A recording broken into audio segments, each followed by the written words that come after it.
Reis, capítulo número 2.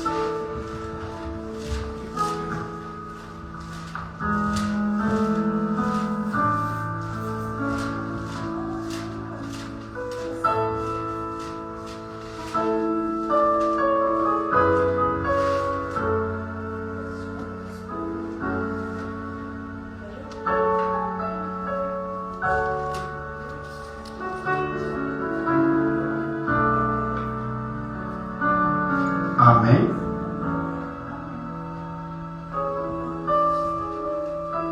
A partir do verso 17.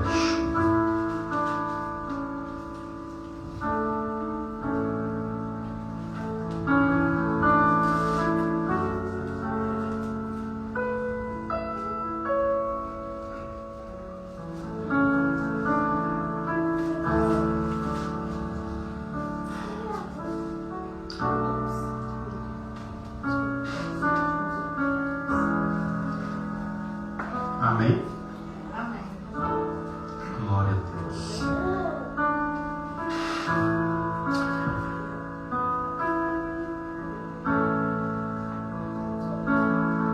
Podemos ler?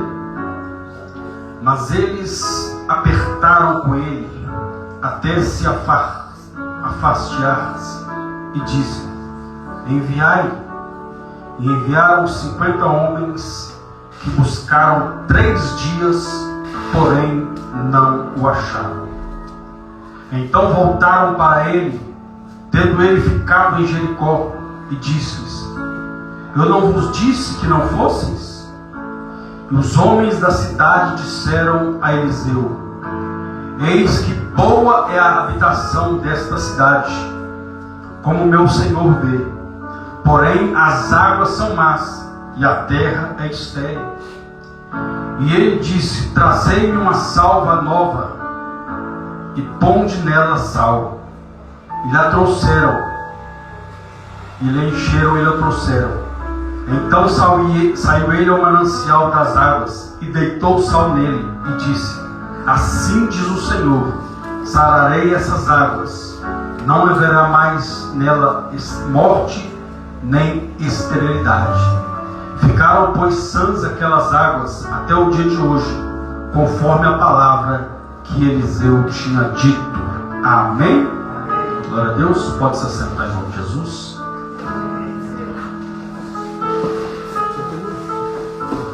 Feche os seus olhos nessa hora. Peça ao Senhor para falar ao seu coração em nome de Jesus. Grandioso Deus e eterno Pai, Deus, em nome de Jesus, eis aqui o teu povo, eis aqui a tua palavra. Ó Deus, fale conosco, nos abençoe, porque só o Senhor tem palavras de vida eterna, no nome santo e poderoso de Jesus Cristo. E você diz amém. Amém? Glória a Deus. Irmãos, nós vemos aqui uma passagem da Bíblia, onde o profeta Eliseu, ou seja, o sucessor de Elias, a Bíblia diz que este homem, ele realizou o dobro dos milagres que o seu antecessor Elias realizou. A Bíblia diz que antes que Elias fosse levado por um redemoinho aos céus, a Bíblia diz que Elias olha para Eliseu, que seria o seu sucessor, e faz uma pergunta: pede-lhes o que queres antes que eu seja tomado de ti. A Bíblia diz que Eliseu olha para Elias e diz: olha, eu quero porção dobrada do Espírito que está sobre a sua vida. A Bíblia diz que Elias olha para ele e diz: olha, dura coisa pedistes. Dura coisa pedistes. Porque nós, como seres humanos, Nós almejamos na nossa vida pessoal, na nossa vida profissional. Enfim, nós sempre almejamos avançar, crescer, alcançar lugares altos. Só que nós temos que entender que para se chegar em algo, em um lugar onde almejamos, para chegarmos numa situação que nós almejamos, há um preço a se pagar. Nada nos será dado de mão beijada. Há um preço a se pagar. E a Bíblia diz então que Eliseu faz esse pedido. Só que ele tinha que entender. Elias, para chegar onde chegou, Elias passou por situações que até da morte ele foi ameaçado. Ele teve grandes experiências com Deus. Ele foi muito usado por Deus. Mas um preço alto ele pagou. Um preço alto lhe foi cobrado. E a Bíblia vai dizer que quem muito é dado, muito lhe será cobrado. Mas mesmo sabendo disso, Eliseu disse: não quero porção dobrada do Espírito que está na sua vida. Elias falou: a coisa pedisse. Mas assim se fará. Se você me ver sendo elevado aos céus, assim se fará. Se não, não se fará. Aí a Bíblia diz então que veio um redemoinho. Elias é tomado por aquele redemoinho. Aparece uma carruagem de fogo e separa Elias de Eliseu. E a Bíblia diz que ele foi levado aos céus num redemoinho. Aí a Bíblia diz que naquele tempo existia uma escola de profetas. Ou seja, homens que seriam treinados, que seriam, enfim, doutrinados para, enfim, exercer o ministério de profeta, mas que também tinham que ser instruídos. Ou seja, nós podemos receber um cargo, podemos ser chamados para ser um pastor, para ser um levita, para ser um diácono, para ser, enfim, exercer algum cargo na casa de Deus. Mas nós precisamos o que? Ser doutrinados. Precisamos ser ensinados. Da mesma forma, uma pessoa, quando ela almeja ser um médico, ela tem que estudar para exercer a função de médico. Para ela ser um grande construtor ou um engenheiro, ela precisa estudar para chegar a tal posição, para ser um juiz, enfim, para tudo, se há um ensino, se há um preparo. Não existe aquela história: fulano caiu de paraquedas, fulano foi ajudado, fulano foi, meu irmão, entenda uma coisa: toda facilidade é perigosa. As bênçãos de Deus, a caminhada com Deus, o exercer, não se usa atalho. Há um preço a se pagar. Há uma trajetória a se seguir. E nessa trajetória a gente vai aprendendo, a gente vai amadurecendo. E a Bíblia diz que Eliseu, então,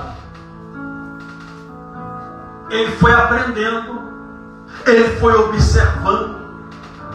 Aonde Elias ia, lá estava Eliseu. Aonde Elias estava, Eliseu desejava estar para sempre estar aprendendo. E ele já tinha ouvido muitas histórias acerca do ministério de Elias. Porque aonde Elias passava, a história de Elias era contada porque por causa do Deus que Elias servia. Então quem levanta o homem é Deus. Quem exalta o homem é Deus. Quem prepara o homem também é Deus. O homem apenas se coloca na posição de preparo. E Deus vai preparando, Deus vai ensinando. E a Bíblia diz então que Elias pergunta para Eliseu. Eliseu faz esse pedido e ele assume aos céus. Aí a Bíblia diz que os alunos, aqueles que faziam parte da escola dos profetas, chegam para Eliseu, vê Eliseu com a capa de Elias, como sinal de que a autoridade já havia passado para Eliseu.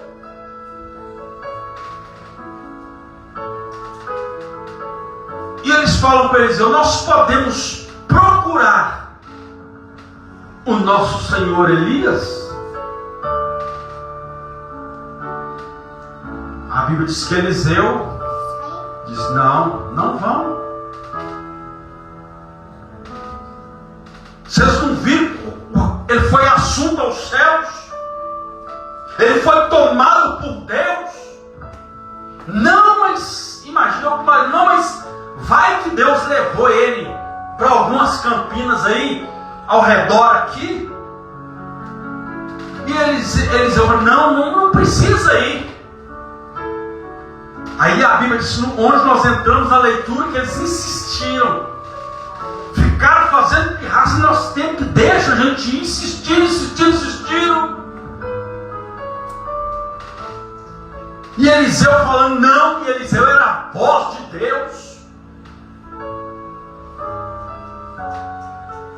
Porque até então a voz de Deus era o profeta Elias.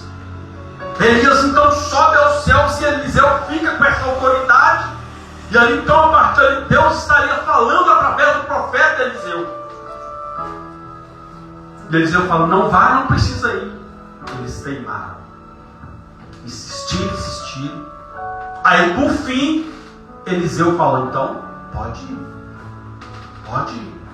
Ah, eles reúnem 50 homens e vão procurar o profeta Elias.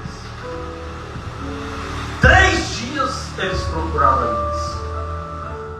3 dias caçando o profeta Elias. Procura daqui. Andaram a cidade inteira. Andaram tudo. Subiram o morro, desceram o morro, entraram no mata, desceram mata, e entra numa casa, entra em outra, pergunta daqui, pergunta dali, e nada do profeta Elias. E aí no meio dessa trajetória deu fome. Deu sede. Aí a Bíblia diz então, consonante ao que eles mesmos falaram, que a terra era estéril, que as águas eram más. Então para eles falarem que as águas eram más, deu sede. Em 3 dias deu sede. Foram procurar água, foram beber, a água está ruim, não dá para beber. Deu fome, foi procurar algum alimento, alguma árvore frutífera. As que acharam, não tinha nada. E se tinha, estava podre. Aí a Bíblia diz então que eles voltam, como quem diz por aí, com o rabo entre as pernas. Nós não achamos o profeta Elias, não. O texto vai dizer que o próprio Eliseu vira para eles. Vou até ler essa parte aqui. Olha o que Eliseu diz para eles. Então voltaram para ele, tendo ele ficado em Jericó, e disseram-lhe: eu não vos disse que não fosseis? Ou seja, às vezes Deus está nos falando algo, não é, está nos mostrando, a gente está insistindo, não, mas eu não, o que, a gente está insistindo, eu falo, então tá bom, vou deixar, então faz o que você quer. Foi o que aconteceu. Eles voltaram, entristecidos, e Eliseu falou: eu falei também. É a mesma coisa da mãe fala: meu filho, não faça isso, não faça isso. Aí o menino, naquela teimosia, vai e faz, quebra a cara. Aí, pá, ainda bem que minha mãe falou como era para fazer. Bem que fulano, o próprio Deus, às vezes nos fala algo, nos mostra que a gente insiste naquilo. E Deus, então, tá bom, então eu vou permitir. Eu vou permitir. Já que está querendo, então eu vou permitir. Mas se prepara. Porque eu já disse não. Eu já apontei o caminho. Eu já apontei a direção. Você quer outra direção? Você quer continuar nesse caminho? Você quer continuar nessa direção? Sendo que eu já te dei uma direção, já te dei uma resposta. Você quer insistir? Então vai. Mas segura a onda. A Bíblia diz então que eles foram, procuraram e voltaram. Não achamos não. Ele falou: eu falei que não era para ir. Então nós temos que ser mais sensíveis àquilo que Deus tem nos falado. Dar crédito àquilo que Deus tem nos mostrado. E Deus usa várias formas de nos mostrar, de nos dar a direção. E a gente às vezes naquela ansiedade, naquela não, aí Deus permite. Então que eles voltam. Não achamos. Aí eles chegam para Eliseu e falam: Eliseu, o negócio é o seguinte: a habitação aqui é boa demais. Boa demais. Como o senhor mesmo está vendo. Está vendo que a habitação aqui é ótima. Porém, as águas são más e a terra é estéril. Ou seja, a habitação era boa. Mas tem um probleminha. As águas são más. Ou seja, não se deixe levar pela aparência. Nem tudo que parece é. Nem tudo aquilo que os nossos olhos estão vendo é.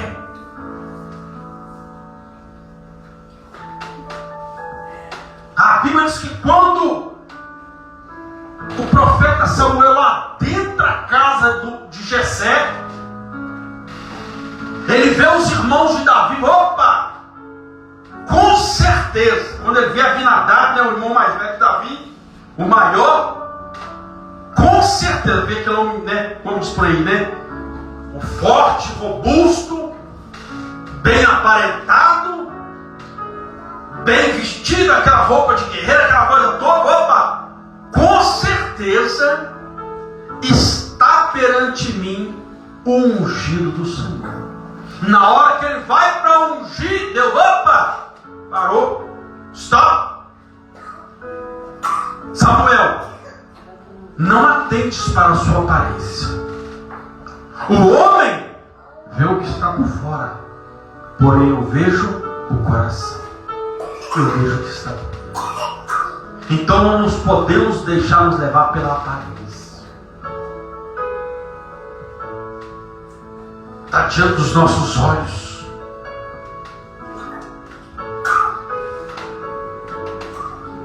É colocar diante de Deus. Já viu, às vezes a pessoa está doida por não pode do emprego. Mas eu quero esse emprego, eu quero esse emprego. Aquela coisa toda, aquele desespero. Eu tenho uma vaga ali, tal, aquela coisa. De repente, aquela pessoa, ela vai e consegue aquela vaga. Quando ela chega, começa a trabalhar na empresa, ela não era nada daquilo que eu pensava assim. Foi levada pela aparência. Então nem tudo, às vezes, que os nossos olhos estão nos mostrando é. Eu ouvi uma história, você também já deve ter ouvido, de um pregador muito interessante, engraçada, mas interessante. Ele disse que uma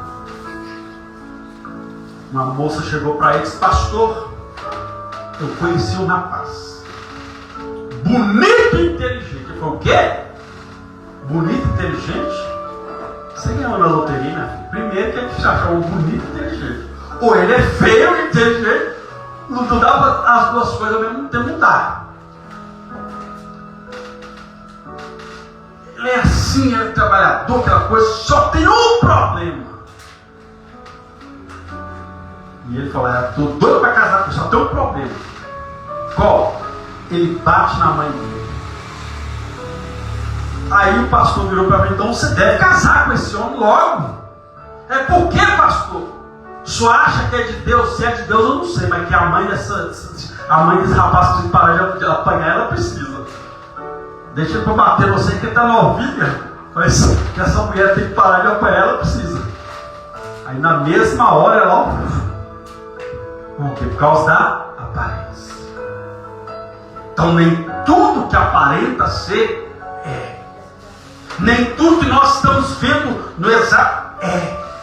É por isso que nós temos que pedir a Deus aquilo que a Bíblia fala dos dons espirituais. O apóstolo Paulo ele vai falar que nós temos que buscar os melhores dons. E entre os dons ele fala o dom de discernir espíritos. O dom de discernir espíritos. Às vezes a gente pede a Deus casa, emprego, nada disso está errado, irmão. Mas a gente tem que procurar pedir a Deus coisas espirituais. Porque casa passa, bens materiais passam, mas aquilo que é de Deus, aquilo que é espiritual, permanece. E um dos dons é o dom de discernir espírito. É um dom que falta muito. Às vezes o diabo está ali, ó, na nossa frente, e a gente está achando que não é o diabo. O diabo às vezes está aprontando, a gente acha que não. Quando pensa que não, porque falta o quê? Discernimento de espírito. Discernimento de espírito. Jesus ele deu uma prova disso o dia que a filha de Jairo morreu. A filha de Jairo morreu. Quando Jesus chega, vê aquele povo tudo chorando. Aí Jesus olha: por que vocês estão chorando? Jesus sabia que era tudo falsidade. Olha, por que vocês estão chorando? A menina não está morta, não. Ela está dormindo. Na hora que Jesus falou que ela está dormindo, aqueles que estavam chorando começaram a rir de Jesus. Ou seja, lágrima de crocodilo. Então nem toda lágrima é o que é. Nem todo, né? A princípio a gente, como eu já disse, é o que está diante dos nossos olhos. É por isso que nós temos que pedir a Deus esse dom de discernir espíritos. Para a gente aprender a interpretar, começar a interpretar o que é de Deus e o que não é. O que é verdade e o que não é. Aí a Bíblia diz então que eles falam: é a terra, a habitação que é boa. Porém, o que nós estamos vendo nos engana. A água não presta e a terra não produz nada. Ou seja, isso aqui é só aparência. Ou seja, alguma coisa tem que mudar. Alguma coisa tem que acontecer nessa cidade. Alguma coisa permanecer. Não pode permanecer assim. Aí a Bíblia diz que Eliseu olha para ele, então tudo bem. Então vai e pega um prato. Em algumas traduções sal. Pega um prato e coloca nele sal. A Bíblia ela é cheia de figura de linguagem. Sal, né? Naturalmente o sal serve para quê? Para salgar, não temperar é tempero.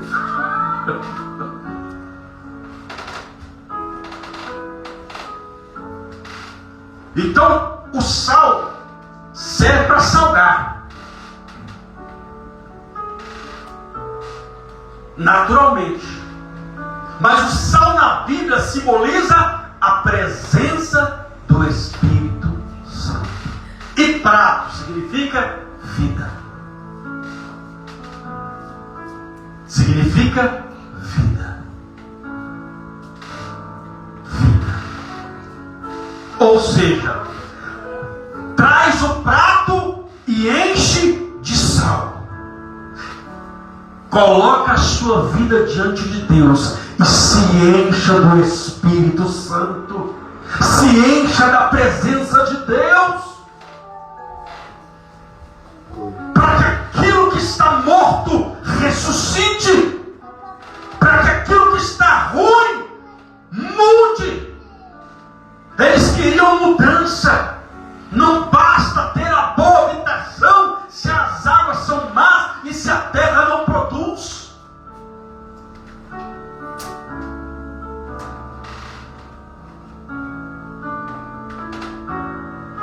Presença do Espírito Santo. A Bíblia diz que Davi, um dia que Davi caiu, ele entendeu: eu posso perder o trono, eu posso perder a fama aí fora, eu posso perder os bens que eu tenho, eu posso perder as posses que eu tenho, porque eu sou rei, eu posso perder tudo isso. Mas no Salmo 51 ele se curva, quando ele reconhece que ele caiu, ele diz: Senhor, eu pequei, me purifica. Senhor, não me lances fora da tua presença e nem retires de mim o teu Espírito Santo. Então o que nós precisamos, meu irmão, minha irmã, é ser cheios do Espírito Santo. É o Espírito Santo é que move as coisas. É o Espírito Santo que faz aquilo que eu e você não podemos fazer. É o Espírito Santo que nos alerta do perigo. É o Espírito Santo que nos dá a visão do céu. É o Espírito Santo.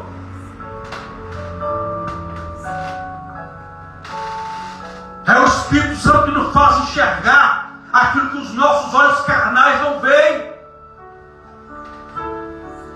É o Espírito Santo. A Bíblia diz então que ele olha, traz o prato, mas enche de sal. Nós precisamos. Nós estamos vivendo numa era que precisamos estar cheios do Espírito Santo. Nós estamos entrando num tempo aonde as pessoas estão se esquecendo e o que mais importa é estar cheio da presença de Deus. As pessoas querem estar cheias de coisas, as pessoas querem possuir coisas, mas a presença vai sendo deixada de lado. A presença de Deus as pessoas já não se preocupam mais com a presença. A Bíblia diz que o reinado de Saul foi um fracasso. Tinha tudo para dar certo, tinha tudo para engrenar, porque começou com Deus ungindo, começou com Deus separando, mas ele não se preocupou com a presença de Deus, ele não se preocupou com a vontade de Deus. Aí a Bíblia diz que houve uma guerra, meu irmão, antes do reinado dele. do reinado dele, houve uma guerra em Israel, e a Bíblia diz que havia uma arca, e nessa arca a presença de Deus se manifestava. A presença de Deus vinha no meio do povo, e essa arca era um símbolo que atraía a presença de Deus. A Bíblia diz então que um dia houve uma guerra, eles não obedeceram, não quiseram saber da vontade de Deus, pegaram a arca, levaram para o campo de batalha, perderam a batalha, e os inimigos levaram a arca embora.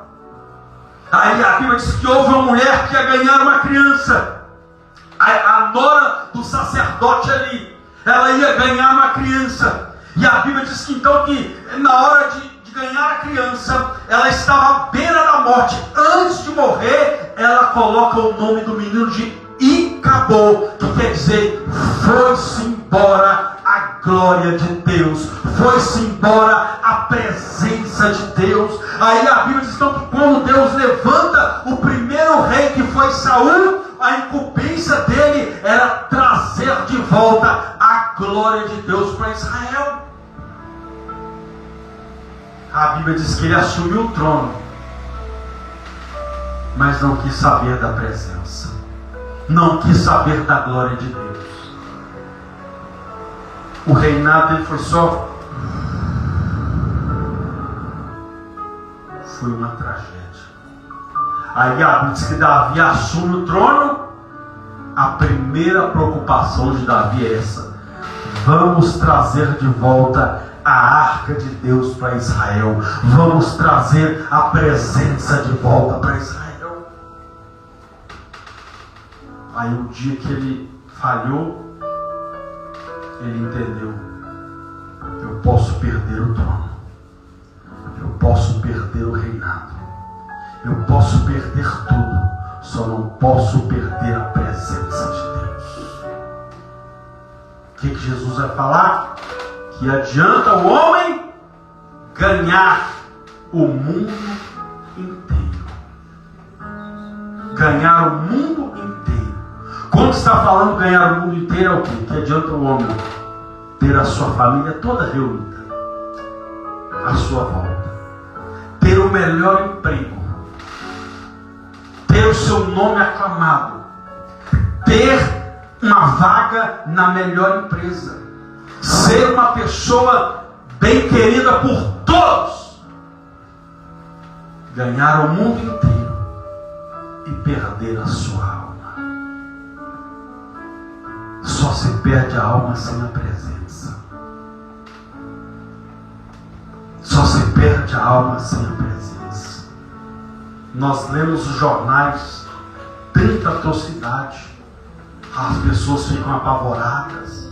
Não, mas que aconteceu? Que o fulano fez isso, que a Bertrana fez isso, que o fulano fez aquilo. Tudo isso, falta da presença de Deus, meu irmão. Não tem outra explicação, é falta da presença de Deus. É falta da presença. Aonde Deus não entra, o diabo entra e faz bagunça. Aonde Deus não tem espaço, o diabo tem tempo e espaço de sobra para trabalhar.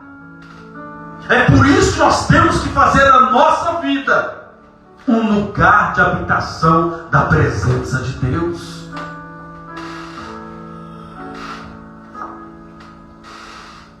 A maior preocupação de Deus, meu irmão,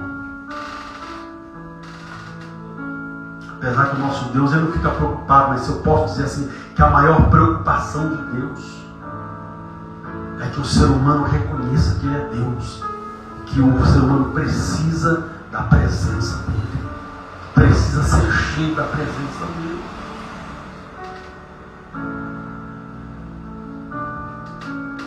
Aí a Bíblia diz então que diz, olha, que tudo aparece. Aí então traz o sal, traz o prato e enche de sal. Aí a Bíblia vai dizer, verso de número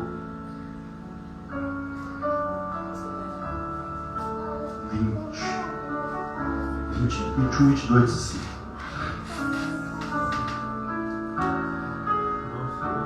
e disse: trazei-me uma salva, um prato, e ponde-lhe sal. Eles trouxeram. Então saiu ele ao manancial das águas, e deitou o sal nele, e disse: assim diz o Senhor, sararei essas águas, não haverá mais nela morte nem esterilidade.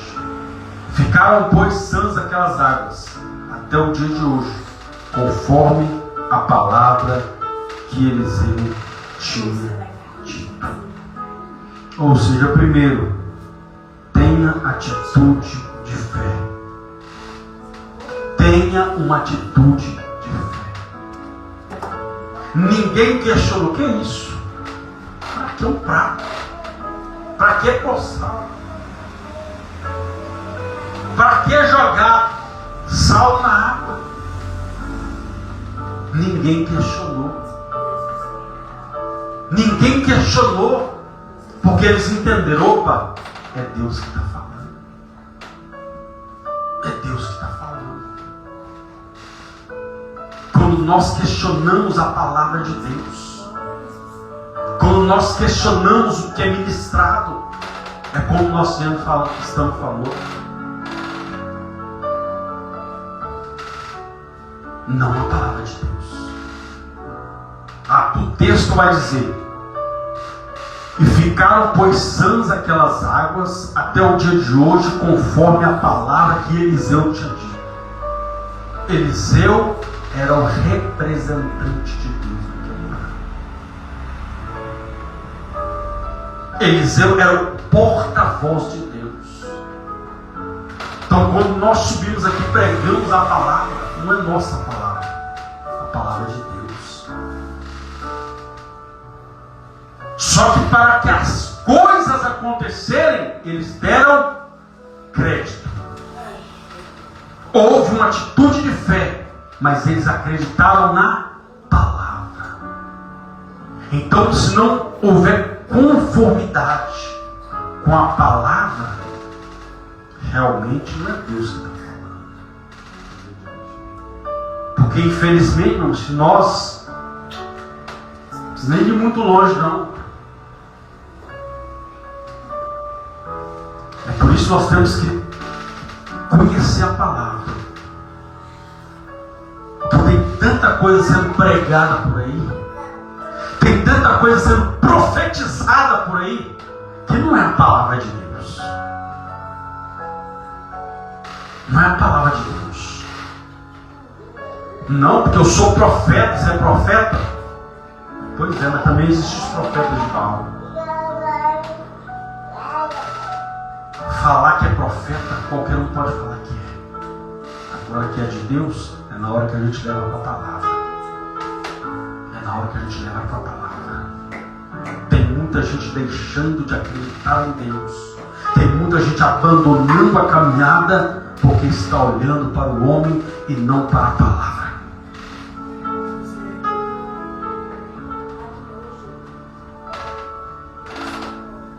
E o problema é que é um mal, não vou dizer de todos, mas da maioria. Tem aquele pensamento: é tudo farinha do mesmo saco. Por quê? Porque não conhece a palavra. Se conhecesse a palavra, a Bíblia é clara: tem joio, tem trigo, mas também tem joio. Tem profeta de Deus? Tem, mas também tem os falsos profetas.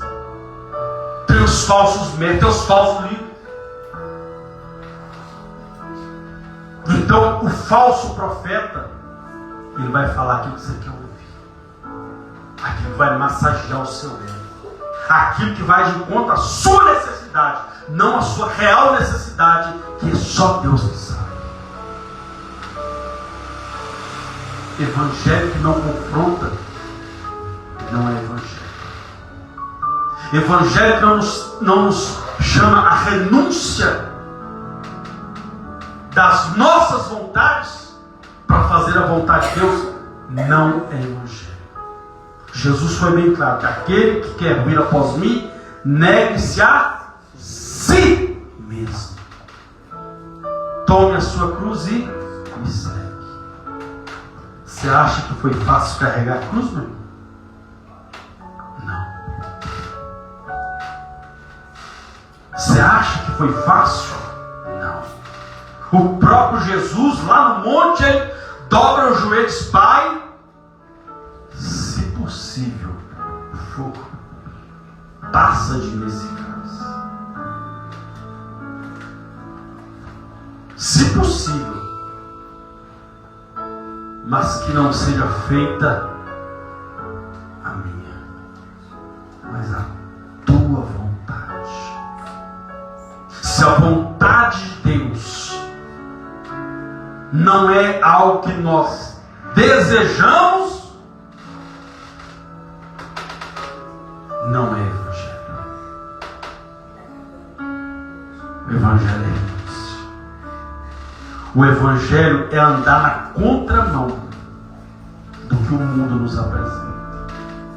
O evangelho é andar na contramão daquilo que a sociedade nos apresenta.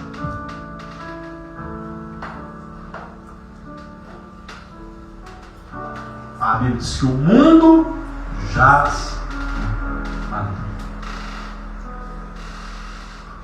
Para o mundo, vale tudo. Vale tudo. Para o mundo, o que é certo é errado. E o que é errado é certo. Mas com Deus é sim, sim, não, não. Com Deus é tudo me é lícito, mas nem tudo me convém. Tudo me é permitido, mas nem tudo me edifica. Isso fala de escolhas. Isso fala de seleção. Isso fala de filtrar. De pegar para mim aquilo que é benéfico, aquilo que é bênção, aquilo que é de Deus, e aquilo que não é, afasta. Aquilo que não vai ferir a minha santidade, aquilo que não vai prejudicar a minha comunhão com Deus, isso é bom. Mas aquilo que está me afastando de Deus, aquilo que está roubando a minha comunhão com Deus, aquilo que está tirando o meu foco da cruz, não é para mim. Aí a Bíblia vai dizer: ficaram sãs aquelas águas, conforme a palavra do Deus.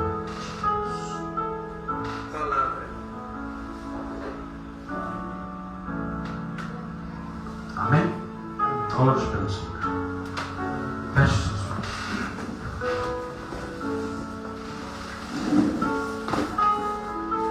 Feche seus olhos.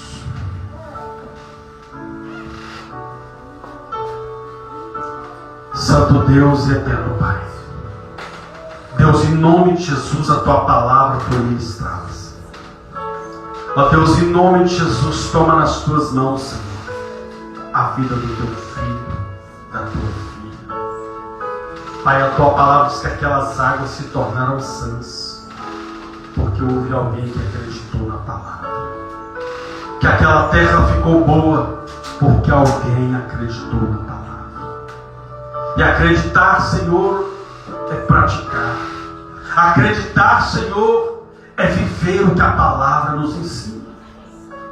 Pai, mesmo que nos doa, é viver a Tua palavra. Porque vivendo a Tua palavra, nós temos legalidade no mundo espiritual. Nós temos legalidade diante da Tua presença. Porque o Senhor mesmo diz que céus e terras passarão, mas as Tuas palavras não vão de passar. Elas vão se cumprir na vida daquele que crê. As promessas do Senhor vão se cumprir na vida daquele que crê. Ó Pai, em nome de Jesus, eu te peço nesta hora, Espírito Santo, Pai, que o Senhor venha encher o Teu povo, encher a Tua igreja, com o Teu poder, com a Tua graça, com a Tua presença. Ó Deus, em nome de Jesus, que a cada dia o nosso sentimento, ó Pai, seja como o sentimento de Davi, não perder a tua presença, não perder o bem maior que a tua presença, porque nós estamos aqui nessa terra de passagem, e o dia que, meu Pai, que nós não estivermos mais aqui, vamos subir com a tua presença. É o teu Espírito Santo que vai nos conduzir até a presença do Senhor.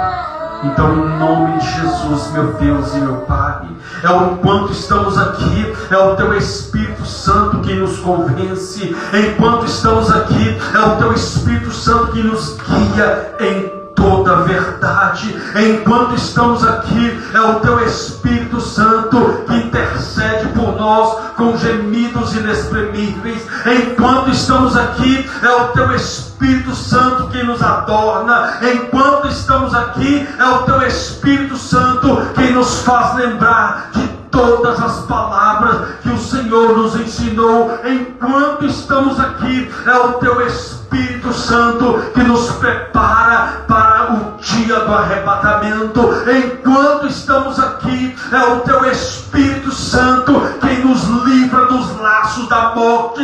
Enquanto estamos aqui, é o teu Espírito Santo quem nos capacita para fazer a obra. Enquanto estamos aqui, é o teu Espírito Santo quem nos consola. Enquanto estamos aqui, é o teu Espírito Santo quem nos fortalece. Enquanto estamos aqui, é o teu Espírito Santo quem nos faz viver a tua vontade. Enquanto estamos aqui, é o teu Espírito Santo que abre os nossos olhos espirituais. Enquanto estamos aqui, é o teu Espírito Santo quem nos dá domínio próprio. Enquanto estamos aqui, é o teu Espírito Santo que nos dá benignidade, que nos dá bondade, que nos dá fidelidade. É o teu Espírito Santo quem nos faz estar debaixo da tua vontade, Senhor. Então eu te peço, Espírito Santo, habita no teu povo, Senhor. Habita no teu povo, Senhor. Habita, meu Pai, em cada ouvinte da tua palavra, para que eles possam ser guiados pelo teu Espírito Santo. Ó Pai, em nome de Jesus, eu te peço, em nome de Jesus, enche o teu povo, enche a tua igreja com o teu Espírito Santo, em nome de Jesus. E você diz amém e aplauda esse Deus.